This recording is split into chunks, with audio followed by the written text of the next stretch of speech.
Welcome to Clear the Air with me, Angela Lim, medical doctor and co-founder of ClearHead, an innovative employee wellbeing platform. Clear the Air is a podcast covering those experiences in your life or questions you have that you feel too vulnerable to share with those around you, such as, why do I feel so lonely? And what can I do to feel happier?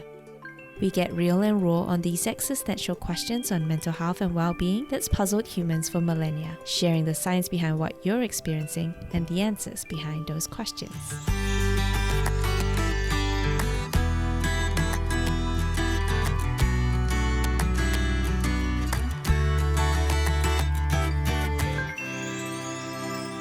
What we've been seeing these days is an increasing number of people putting their hands up and asking for support. And often they are now coming to their employer as a way of getting that support, usually through their EAP system. But not all employers have a good EAP system, and there are other factors that also are required to build a very psychologically safe workplace. I'm so excited to have today's guest be Rachel King, who runs a company called Human Risk Management. She is dedicated to sharing her knowledge with boards, CEOs, and their teams to help them meet the legal and regulatory obligations around human risk, which also includes mental health risk. And we're really starting to see governments across the country, especially in Australia, stepping up some of that regulatory compliance. She holds 2 master's degrees in brain science and education, and also has a BA in psychology. This combination of studies, paired with 20 years of experience working in global financial institutions, which are very stressful, allows Rachel to understand how to bring the world of research and business together and provide very evidence-based approach to these human risk problems. Welcome, Rachel. Thanks for having me here today, and hi, everybody. So, Rachel, maybe to kick us off, why don't you start with sharing why did you start getting into this whole area around psychological safety and human risk? We'd love to hear a little bit about how you got started. Yeah, well, this area is actually quite different to how I spent a large portion of my career. I previously worked for a number of global financial institutions, and mostly in the great big trading rooms. I'm not sure if everyone's familiar with them, but often hundreds of people in one room. Everyone sits literally right next to each other. The hours are long, and the work pressure can be relatively intense. Performance pressure, time pressure, and fatigue and burnout, pretty common. And at that time, there really wasn't a lot of knowledge or discussion in the workplace really about things like, psychological health. Very much still focused on physical health in those days. So I guess, having come from that field and observing how the human body and brain operate under pressure, I was interested in going back to university and learning a little bit more about, the human brain. Why don't you share with us a little bit more about what you learned, when you went back to study? What was it that was different about when people were performing under pressure? How did that affect the brain? I think just learning about what happens when we're chronically stressed. So I think most people now know that short-term stress is actually pretty healthy. We get an increase or a surge in adrenaline, and that motivates us or drives us to perform the task at hand. And then, we should get this spike and then a natural return to our kind of resting baseline levels, and that's totally healthy. And humans are well and truly built for that kind of stress. And what we're really talking about when we think about ongoing workplace stress or stress outside the workplace as well is really that chronic and unrelenting overwhelm and stress. Now, a lot of our stress today is actually psychological. It's not necessarily life-threatening physically. However, the brain, even though we sit in our offices or at our homes these days in front of our computers and technology, and we're all highly developed, our brains actually haven't changed very much over the last 500,000 years. We're still primarily wired to survive. So when we feel threatened, whether that's perceived or real, it's real for the brain, even if it's a perceived threat for us individually, then a whole lot of metabolic biological changes happen to us, and that impacts our cognitive performance, different neural networks are either shut down or activated, which means we're either going into protection and defense mode or not. And when you think about it, we're really employed for those higher brain capabilities and those higher brain activation of those networks. So when you're looking particularly at people in the workplace and you think about, well, I've invested X dollars in them because I want those higher order skills, and then you put them into an environment that is chronically stressful, and that can be triggered by psychosocial hazards, and we can talk a little bit more about that. But basically harmful situations, harmful behaviours, harmful people, then you're really losing value on your investment because you're not getting access to all of those capabilities and skills that you really hired that person for. So I find that really, really interesting. Just learning how that translates. Often older style thinking was, put people under pressure and you'll get the best out of them, kind of. And to a degree, as I said, that's right, with that short-term adrenaline hit. But over a long period of time, you actually start losing the value from that person because they actually can't access those higher brain networks that you've actually employed them for.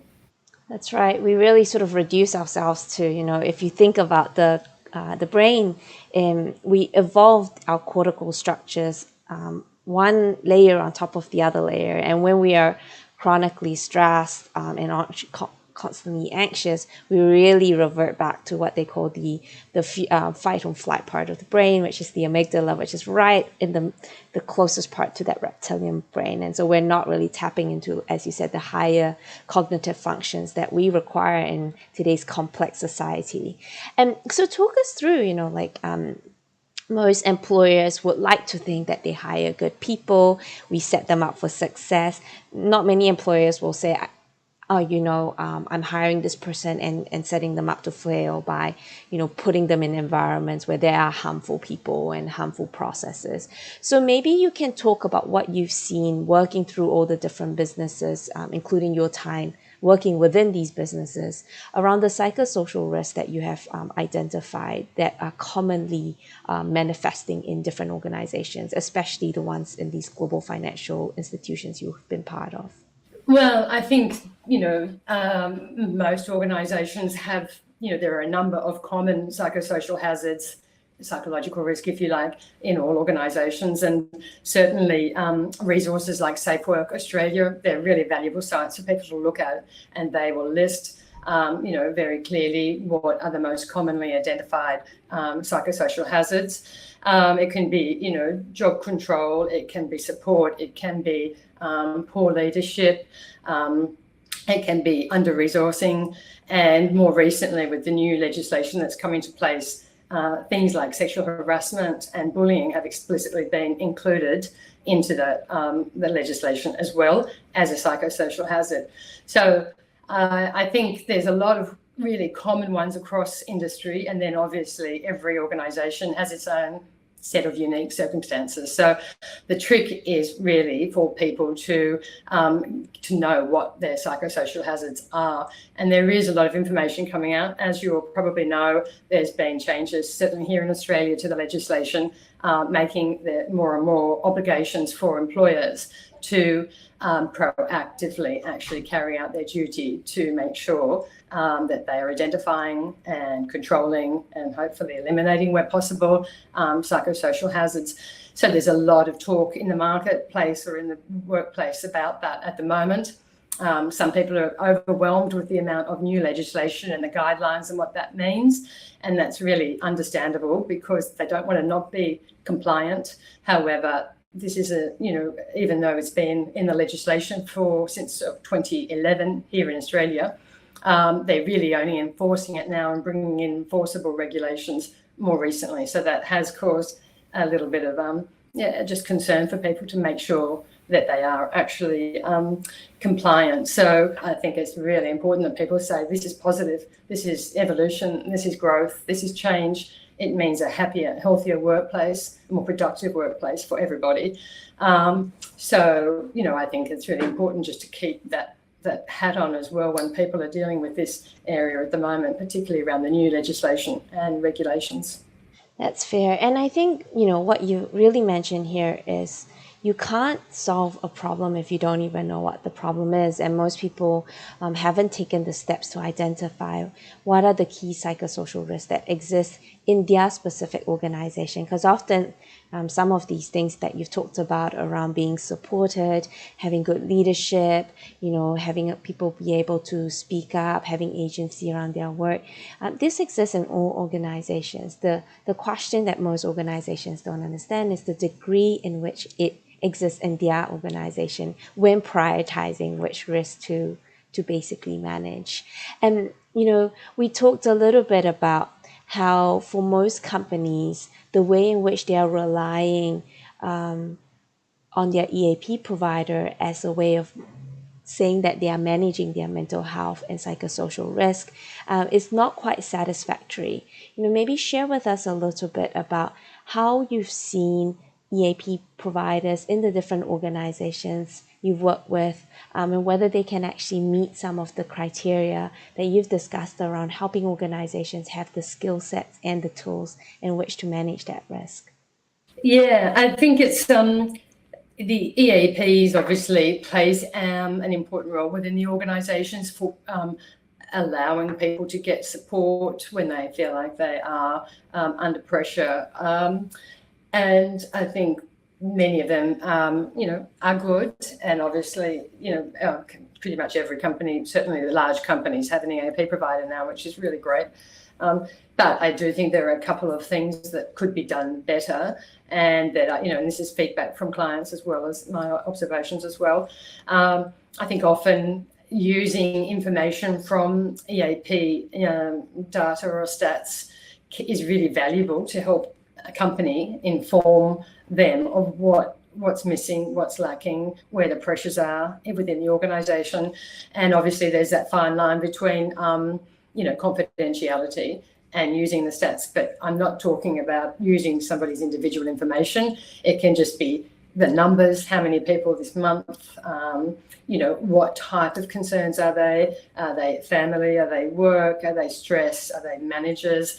Are they or whatever they are, just bucketing them up a bit so that the company can actually get a really good handle on, all right, this is a moving target, right? Humans are dynamic and fluid. It's not a set and forget. Things are changing all the time.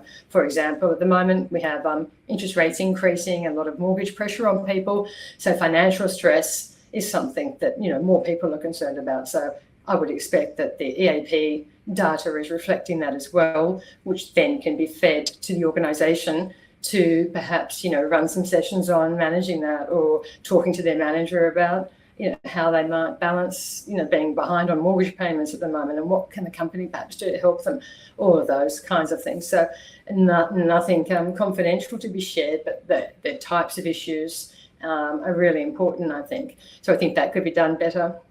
Often the EAP is something that just happens over there and we don't really know. We just pay our fees to them every year and, tell our people that they've got them. The other concern, and I'll get you to comment on this afterwards, is really, I guess, the usage. We know that the EAP usage is chronically low, 2 to 4% across industries, and yet we know that wait lists for psychologists externally is long. So there's obviously a bit of a disconnect there between people using their EAP and actually still needing help but not using the EAP. So I'll get your thoughts on that perhaps after. Now, the other thing is that I've had people provide feedback that's kind of negative, I guess, is people coming in, or EAP reps coming in to talk to managers or teams, or just the general workforce, as part of their free included talks that they provide with their service. And unfortunately, they're not always tailored specifically for the group that they're talking to. So I have had people in the finance industry say that they've received, a talk from their EAP rep that was really designed for retail workers or for labourers. So for them, they immediately either don't attend or switch off or lose a little bit of, I guess, the credibility gets lost with the EAP provider, unfortunately. So that's one thing, making sure that the actual sessions are relevant to the audience that you're speaking to. And also I've had comments about the EAP rep giving, for example, those talks seems to have only seen the material they're presenting at the time they're presenting it. So they're not familiar with the content, which really also is obvious to the audience. So they're just, I guess, some tips where there's room for improvement. Yeah, you've actually highlighted three issues that we find exist quite a bit in the market. The first, as you said, if we know that 1 in 5 individuals will go through some sort of mental health challenge that requires additional support in any given year, then if the utilization rate is only 2 to 4%, you're really saying that only around 10% of the people who need help will actually be getting it. And so when we looked at the data around why that exists, is even though it seems like we are speaking more about mental health, it is very much still a stigma that exists. And so at the back of people's minds, they see asking for professional help, which is mainly what these EAP providers provide, is something that they don't need until, when they have a divorce, or when they start having suicidal thoughts, or when they are being performance managed. That's when I need that help. And so really being able to shift the narrative to think about it is more than just about support when you're struggling, but actually to be much more proactive, to think about it more around, well, I want to be a better manager, or I want to feel purposeful in my job, I want to feel motivated, and really think about using these tools as a way of developing emotional intelligence in a highly complex world. And so often what we find is that when we look at how many people we reach on it, on average we reach about 1/3 of employees, but most of it is through the self-help component, but designing these tools in a way that is easy to use and allows the same benefits as seeing a professional. And then the second item you mentioned is then, having the data to then actually be able to, based on those utilization, be more reflective of what's going on in the organization. It's very hard to make decisions on 2% of your employees versus say 1/3 of your employees, informing you of what they're struggling with in an aggregated and anonymized way. And so really thinking about how data reporting goes deeper in terms of understanding those root causes in the work areas. So for the personal issues, all you can do is provide them support that is relevant to them. So if they're going through a breakup, having them see someone who's a relationship expert because they bring what's going on at home to work. But then really the bits that you can control are the stuff like being able to see that 50% of your employees are burnt out. Okay, why are they burnt out? Is it because there's no clear scope of work?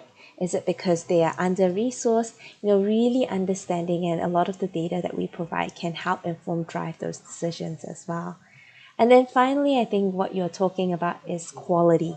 Quality is so important in ensuring that people actually get help that is going to be helpful, whether that's from a broader webinar perspective or whether that's a one-on-one, I got a good therapeutic relationship, and really making sure that you're matched to that person. So thank you for sort of highlighting, Rachel, some of the challenges that a lot of companies face when they have their EAP in place but doesn't quite meet the standards of what they look like.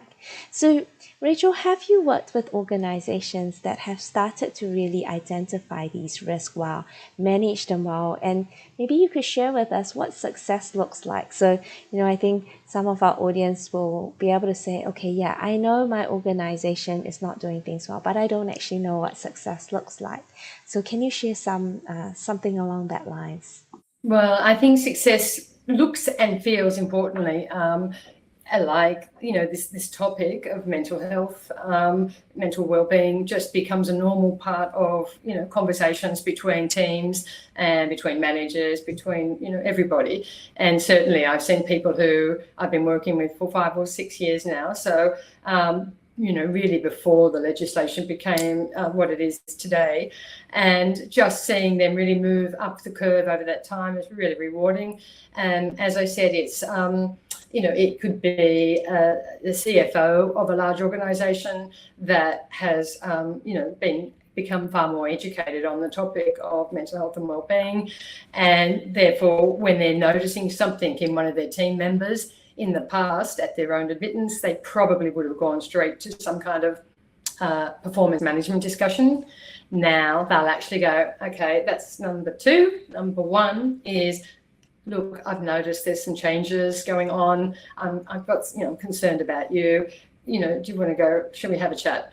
So these skills I've really, really noticed starting to happen through those more progressive organisations. And so, as you can imagine, when that's, your CFO, your senior manager, having not only the awareness, but also the skills and the time and the knowing to actually address issues in that way, it just becomes a much more relaxed human environment where people feel more comfortable, being able to just talk about what is the human condition, And as you mentioned, it doesn't have to be a big mental health issue. It might just be overwhelm. It might just be that they're going through a hard time. So I think they're really positive, outcomes that we see in mentally healthy organisations. But, the other thing I think is that there's a lot of assumptions made in the legislation and the regulations. And what I mean by that is, even when you look at them, they launch straight into psychosocial hazards, what you've got to do, what that looks like, psychosocial health.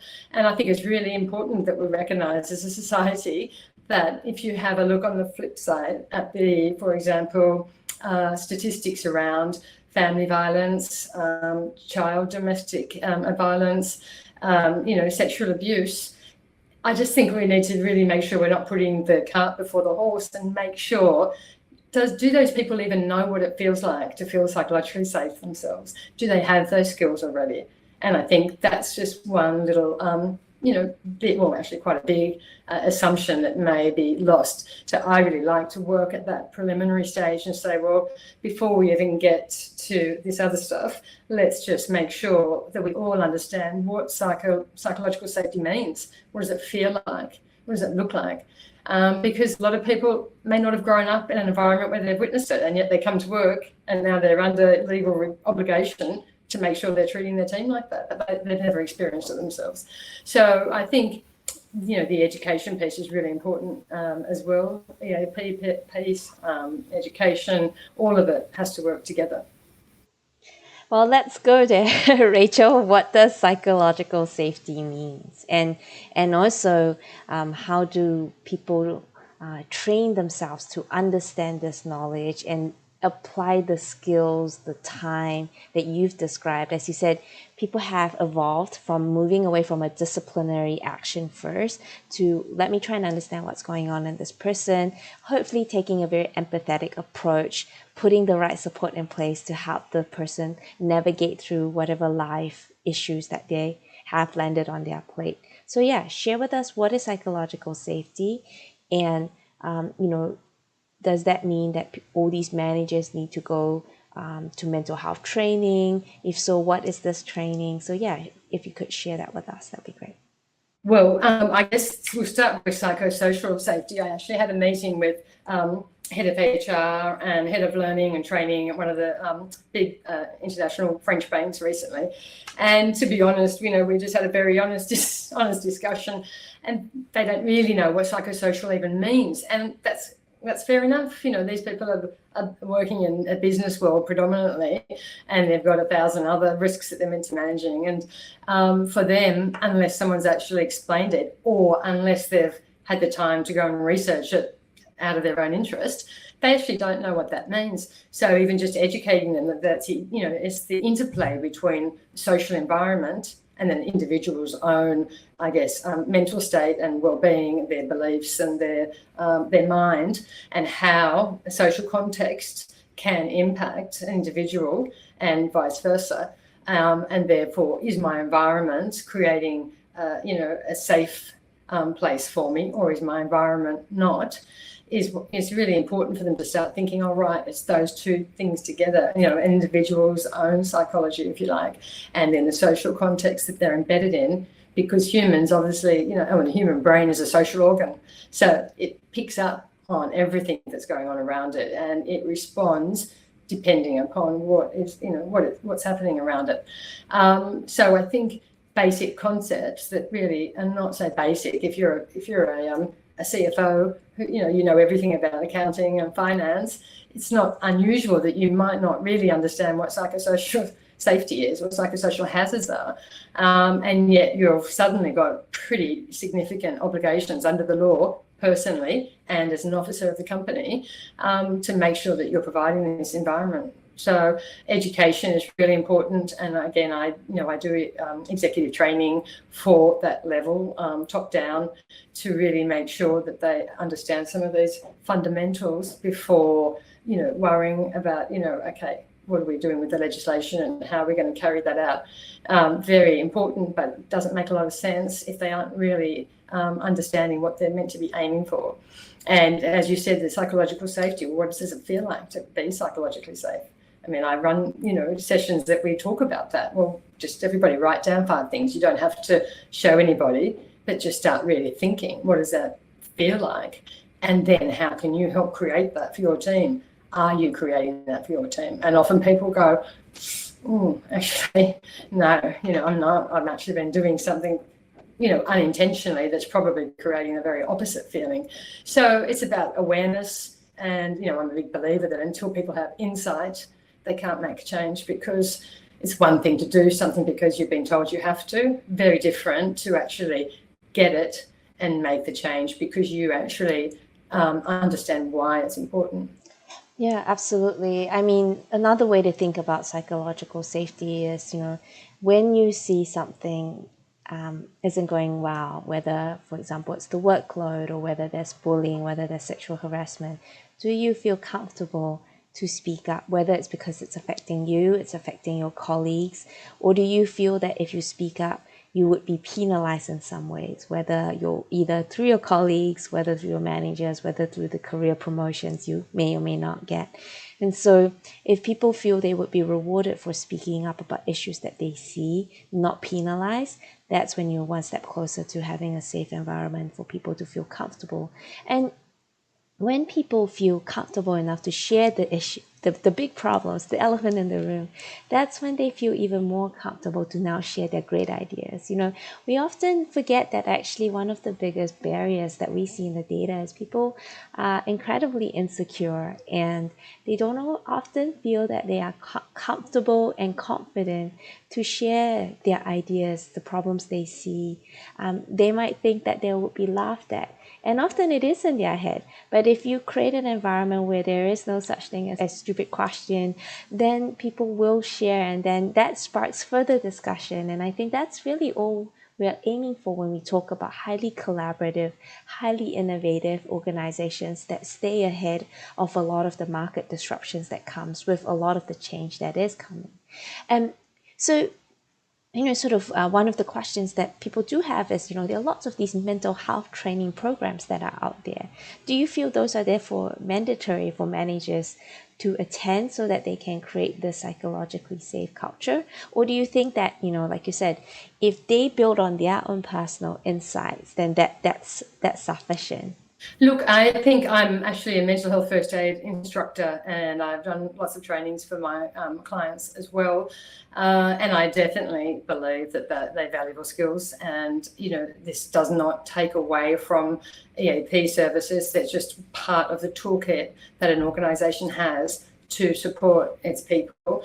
And I think, certainly the change that I've seen from all levels of people from doing that, that particular course. And there's a number of different courses available today. The one that I happen to be trained in is Mental Health First Aid Australia, but there are numerous, valuable courses all kind of talking about the same thing.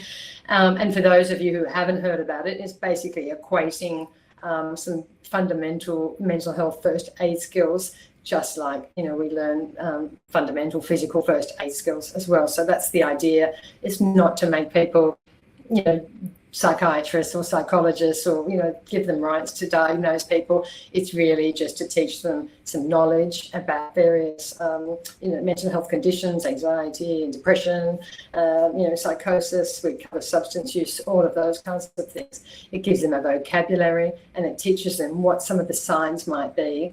And so rather than, as I said in that example before, necessarily looking at performance reviews straight away, which was more probably a thing in the past, I hope, they can actually check in and ask a few questions first to gain some more information.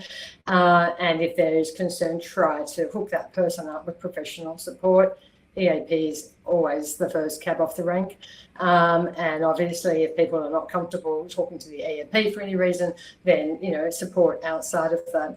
But it's the mental health first aid skills are really a bit of a bridge from the office into what's going on right there in the office until they can actually get to some professional help. And I'm finding that people are just, very loving those skills that they're learning, and it's helping them at home, it's helping them with their kids, it's helping them with their friends, and it's really just starting to, I guess, normalise conversations and awareness around, potential mental health risk in the workplace. And the reality is, there are a few factors, because I mentioned before on stigma, that makes it really hard for people to say that, okay, I do want to be trained. And also, most companies don't have the budget to do that. And so one of the things to recognize as well is, allowing people tools in which they can build that self-awareness, that insight, the skill set around being an active listener, being able to be empathetic, knowing when your emotions are being triggered, and then being able to self-regulate the highs and the lows are all key in, again, coming back down to what we were saying before, emotional intelligence. The psychology behind managing your mental health when it's in a negative state and really about thriving and being a high performer are often the same skills. It is the same skills that you need for either of those spectrums. And so we really encourage people to think about, do you have proactive tools with as part of your toolkit of support that you provide your employees? So absolutely, by the time they get to a point where they need professional help, they are often further along the spectrum. But we want them to be much more proactive. And so what are the tools, such as the ability to listen, the ability to understand what your moods are, what triggers it, what are the patterns. So these are all things that we've built tools for because of that very reason, that when you get it right, you don't just get it right at work, you get it right at home. And we are all part of communities, and there's a huge and beautiful ripple effect when things are good, and vice versa. When you are not able to self-regulate, you're not aware of your own emotions, what your triggers are, then those lead to the domestic violence stats that we hear as people lash out and are not able to control their own inner world. Always tell people that having policies, are very important. It sends the right message. It gives everyone a framework to work from. The speak up, communication about, it's a safe place to speak up and what that looks like, and making sure everybody knows exactly what the process is if they want to speak up, how it can be done such that they're protected if they do want to remain anonymous. But those self-awareness skills, those things, you can have all the best policies and processes in the world, but if people don't also have the skills to notice how they're landing on people, to check in, as you said, have that self-awareness, the ability to self-regulate themselves, then it's really hard. So all of that learning and training is super important as well, because that actually is part of the day-to-day culture then that happens in an organisation. Every little interaction between people, behaviours response, seeing how somebody reacted, and then you kind of taking that as well, that's how we do things around here, because I've just watched, my manager or my leader respond like that. So the self-awareness, self-regulation, self-management is really important. And, we have a big, make a big deal out of Are You OK Day? Well, we certainly do here. I'm sure you do there too, probably. But, I also like to talk to people about the Am I OK?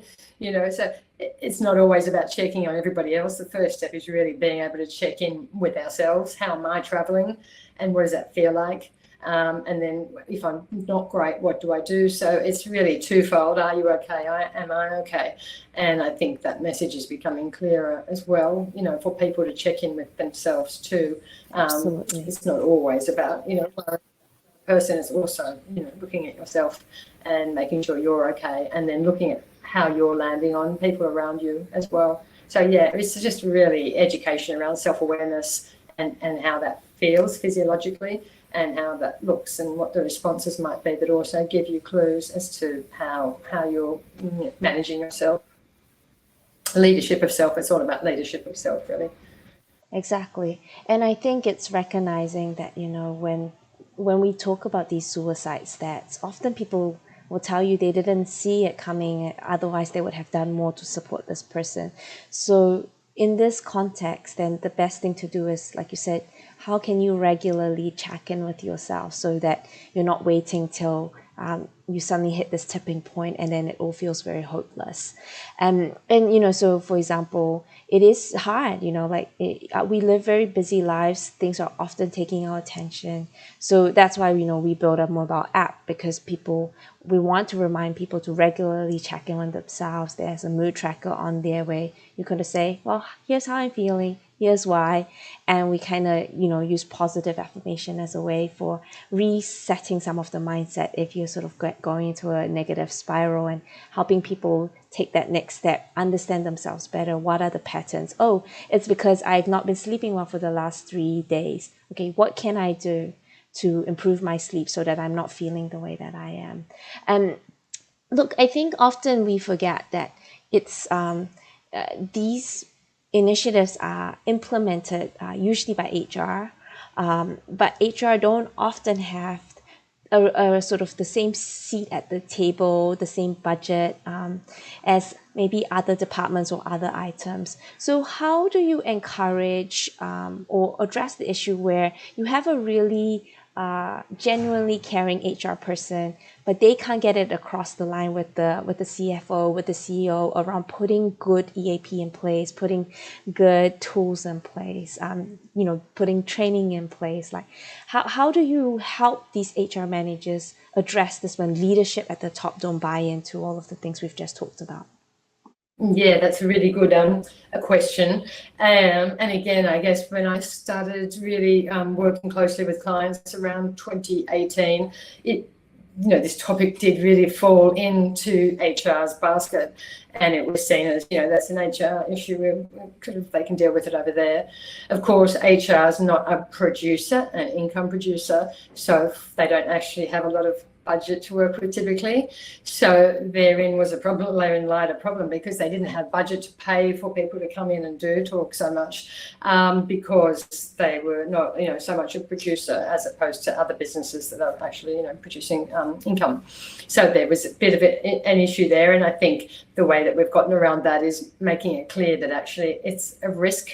It's risk management. So you sort of then can shift it from, it's not just an HR issue, it's actually an exposure that the company has to manage. Otherwise there are considerable, consequences, not only for the mental capital value of their people, but also potentially, legally, if they're found to not be doing the right thing and protecting their people well, reputation risk. There's all these other knock-on, events that cost a lot of money. So when you start explaining it as a broader issue that impacts the whole company, then I think that helps, shift it from just sitting in HR's, space, and becomes more of a global issue across the organisation. And of course, always best to have buy-in from the top. Because, we all know humans follow leaders far more than they follow policies. So if the leaders aren't actually walking the talk, then again, like I said, the best policies and processes in the world can be in place, but people, humans, will follow other humans, particularly their leaders. So, starting at the top and really educating, and as I said, I do quite a lot of executive education to really get them on board. And this is possibly where having financial background comes in handy, because I do talk about it initially, pretty clinically in a way, and in their language, to sort of explain that you've invested X dollars, and the return you want on that investment is, X. However, you've now put them in an environment that's detrimental to maintaining and growing those skills that you actually bought or invested or rented. Therefore, this is having an impact on the mental capital value of that asset. So, what other asset do you invest in and then just, let deteriorate like that? I mean, none. So I think when you sort of explain it in those terms, and I think the science really helps people to, we talked earlier about, moving into a stress zone and what that does with your neural networks and how it impacts your higher order capabilities that you're actually employed for. When you explain that to, particularly to an executive level who can put that together and then say, so therefore, what do we need to manage and mitigate and hedge this risk? EAPs, mental health training, awareness training, all of those, services and supports, then you're going to get a lot better buy-in and support for them, because they've actually, as I said earlier, they've got it, they've put the pieces together and they can see why it's sensible, not only because it's the legal thing to do, not only because it's the decent thing to do, but also because economically it's the smartest thing to do. Really, those organisations who are on board and really get this have, a significant comparative advantage to their peers, because they're going to be maximising the value of the asset that they've invested in. That sounds good. Yeah, we support people across the globe, and I travel a lot, and I can say for sure a lot of the conversation we're having, driven by your experience in Australia, is ahead of the game. And so as much as we can lead from that perspective and use these examples, even if it's the stick from the government, to drive improvement in society, we should lean on it. We like to end these sessions with one simple question. What's your go-to wellbeing practice, Rachel, to stay mentally well? I think the one wellbeing practice that I do to stay well is really, what's the right way of saying it? I guess keeping things in perspective is too general. I guess recognizing that actually, and it sounds cliche, but it actually works for me, recognizing that it's our perspective on what's happening that is really creates stress a lot of the time. And that's not to say that there are, some pretty significant situations and things that happen for people. But I think for the day-to-day kind of pressure that we often find that we're putting ourselves under, I do practice regularly questioning, is there a time frame on this? Whose time frame is it? It's probably mine a lot of the time. How important is it that that time frame is kept? Usually not very. So how do I keep that in perspective so that I know that stress can harm our bodies in a very physical, real way, and I kind of weigh up, is this thing worth actually harming my body for at the moment? Probably not. So it's just keeping that awareness and I guess helicoptering over myself to just watch myself and notice how much of it is about my expectations, my timeframes, and whether or not really it warrants the way that I'm feeling about it or not. So it's that reality checking, reality testing, and just really, I guess, becoming more self-aware of those physiological feelings in my body and knowing when it feels nice, stable and calm, and really being able to tell when I'm getting, more worked up, and knowing, okay, that's my, sympathetic nervous system taking a hold now. I need to calm it down.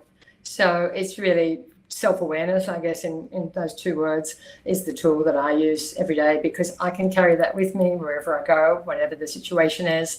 So that's probably my number one tip or tool. Wonderful. Well, it's a great way to end the conversation, and it's the reminder and foundation that we encourage you to practice, whether by yourself or with tools like ClearHead.